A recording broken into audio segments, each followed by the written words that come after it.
अस्सलाम दोस्तों। कब्ज़ यानी कि पाखाना अगर किसी को ज़ोर लगा के आता है और सख्त आता है और खुल के नहीं आता, इसको हम कब्ज़ कहते हैं।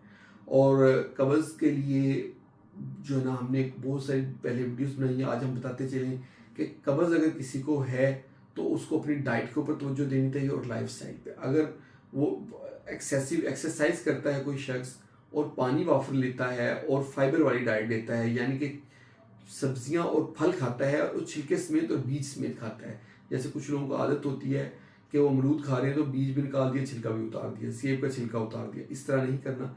जिस फल का और जिस सब्जी का छिलका खाया जा सकता है उसका छिलका खाना है, और उसका जिसका बीज खाया जा सकता है उसका बीज खाना है। इसके अलावा इस फूल का छिलका आप डाइट में इस्तेमाल करें, दूध का इस्तेमाल करें। इससे जो है ना कब्ज़ कम होगी। मिर्च मसाले का इस्तेमाल कम कर दें। जो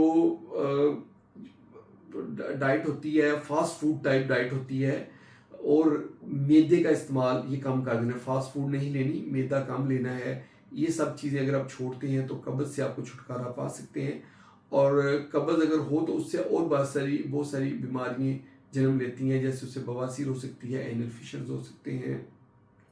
इन सब चीज़ों से आपने बचना है तो आप कब्ज़ से छुटकारा हासिल करें। बहुत बहुत शुक्रिया।